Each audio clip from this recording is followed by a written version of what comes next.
രാത്രി പെയ്ത മഴയിൽ കോഴിക്കോട് വെള്ളിപ്പറമ്പിൽ ഒരു വീട് ഭാഗികമായി തകർന്നിട്ടുണ്ട്. വെള്ളിപ്പറമ്പ് സ്വദേശി നൌഷാദിന്റെ വീടിന്റെ അടുക്കള ഭാഗമാണ് തകർന്നത്. വീട്ടുകാരെ സുരക്ഷിത കേന്ദ്രത്തിലേക്ക് മാറ്റി. എ കെ അഭിലാഷ് ഇപ്പോൾ സ്ഥലത്തുണ്ട്. A K Abhilash, very good morning Abhilash. ഇന്നലെ ഈ വീട് തകരുന്ന സമയത്ത് വീട്ടുകാരെങ്കിലും അവിടെ ഉണ്ടായിരുന്നോ? Good morning doctor Arun. ഇന്ന് പുലർച്ചെ ഏതാണ്ട് 2:45-3 മണിയോടുകൂടിയാണ് ഈ വീട് തകർന്നത്. ഈ വീടിനകത്ത് 4 പേരുണ്ടായിരുന്നു എന്നതാണ്. വെള്ളിപ്പറമ്പ് സ്വദേശി നൌഷാദ്, അദ്ദേഹത്തിന്റെ ഭാര്യ, അതോടൊപ്പം തന്നെ 2 കുട്ടികൾ, അദ്ദേഹത്തിന് 2 കുട്ടികളുമായിട്ടുണ്ടായിരുന്നത്. ശബ്ദം കേട്ടാണ് അവർ പുറത്തേക്ക് ഇറങ്ങി വരുന്നത്. അപ്പോൾ വീടിന്റെ പിൻഭാഗം പൂർണ്ണമായും തകർന്ന് അടുക്കള ഭാഗമാണ്. അത് തകർന്ന് താഴോട്ട് വീണ് കഴിഞ്ഞിരുന്നു. നമുക്ക് ഈ ദൃശ്യങ്ങൾ തന്നെ നോക്കിയാൽ കാണാം. അടുക്കളയിൽ ഉപയോഗിക്കുന്ന സാധനങ്ങൾ, അതായത് ഗ്യാസ്, അതോടൊപ്പം തന്നെ മറ്റ് സാധനങ്ങൾ, വാഷിംഗ് മെഷീൻ അടക്കം നിരവധി സാധനങ്ങളാണ് ഇത്തരത്തിൽ ഇടിഞ്ഞ് താഴോട്ട് വീണിരിക്കുന്നത്. വീടിന്റെ ഒരു ഭാഗം പൂർണ്ണമായും തകർന്ന് താഴോട്ട് വീണിരിക്കുന്നു എന്നുള്ളതാണ്. ശബ്ദം കേട്ടുകൊണ്ടാണ് ഇവർ ഇറങ്ങി പുറത്തേക്ക് വരുന്നത്. അപ്പോഴാണ് വീട് തകർന്ന വിവരം അവർ അറിയുകയും ചെയ്തത്. ഏതായാലും നൌഷാദ് നമുക്കൊപ്പം ചേരുന്നുണ്ട്. വലിയ മഴ ഉണ്ടായിരുന്നു സമയത്ത് പുലർച്ചെ 3 മണിക്കാണ് സംഭവിച്ചത്. ഉഗ്ര ശബ്ദം കേട്ടിട്ട് വന്നതായിരുന്നു. അപ്പോൾ എവിടെ എന്താ സംഭവിച്ചതെന്ന് അറിയില്ല. നമ്മൾ സിറ്റ് ഔട്ടിലേക്ക് ഓടി രക്ഷപ്പെട്ട്. ഇതൊരു പുതിയ വീടാണല്ലോ? പുതിയ വീടാണ്, 4 വർഷമായിട്ടേ ഉള്ളൂ. പിന്നെ വന്ന് നോക്കുമ്പോഴാണ് നമ്മളെ കിച്ചണും എൻ്റെ വർക്ക് ഏരിയയും ബാത്റൂമും എല്ലാം താഴെ വീണതായിട്ട് കാണുന്നത്. അപ്പോൾ എൻ്റെ ബെഡ്റൂമെന്ന് നോക്കുമ്പോഴാണ് എൻ്റെ എല്ലാം കിച്ചണെല്ലാം മറ്റൊരു പറമ്പിലേക്ക് വീണടക്കുന്നത് കാണുന്നത്. ഒരു കെട്ടിപ്പൊക്കിയ ഒരു സ്ഥലമാണ്, അതിന്റെ പിൻഭാഗമാണ് ഇതിൻ്റെ മൊത്തത്തിൽ അവിടെ നിന്ന് വേറെ വീടുണ്ട്. മൊത്തത്തിലുള്ള ഒരു കെട്ടാണിത്. തുടർന്നുള്ള കെട്ടും നല്ല പിന്നെ ബെൽറ്റൊക്കെ ഇട്ടുള്ള കെട്ടായിരുന്നു. കെട്ടിന് എന്തെങ്കിലും കേടുപാടുകളുണ്ട്? ഇല്ല, നിലവിലൊരു കേടുപാടുകളൊന്നുമില്ല. നല്ല ബെൽറ്റൊക്കെ ഇട്ട് കെട്ടിയതായിരുന്നു.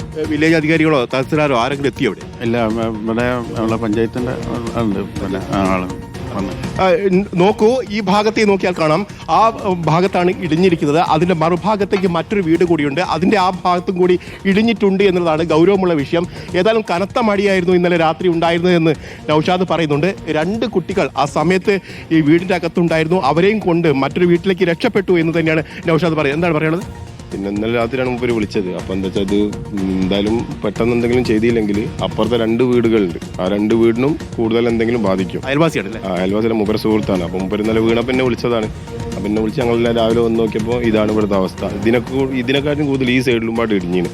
അപ്പം നമ്മളെന്തായാലും ഇപ്പം നിലവിൽ നമ്മളെ കൊണ്ട് ചെയ്യാൻ കഴിഞ്ഞ ചെയ്യാം. പിന്നെ ബാക്കി പിന്നത്തേക്ക് നോക്കാമെന്നാണ് ഇപ്പം വിചാരിച്ചത്. തൊട്ടടുത്ത വീടുകൾ പോലും അപകട ഭീഷണി.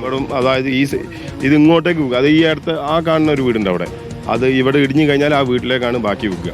അപ്പോൾ അതും പാടൊന്ന് നോക്കണം. ഇനിയിപ്പോൾ എന്താന്ന് പഞ്ചായത്ത് പ്രസിഡന്റ് ഒക്കെ ഇവിടെ എത്തിയിട്ടുണ്ട്. പഞ്ചായത്തിന്റെ ആളുകൾ മെമ്പറുണ്ട്.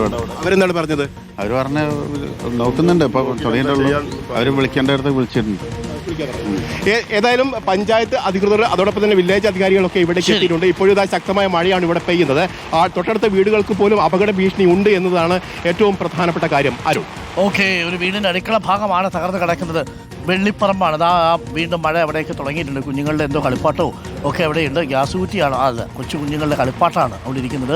അതെല്ലാം വാഷിംഗ് മെഷീൻ അടക്കം എല്ലാം തകർന്ന് തരിപ്പണമായി കിടക്കുന്ന കാഴ്ചയാണ് കണ്ടത്.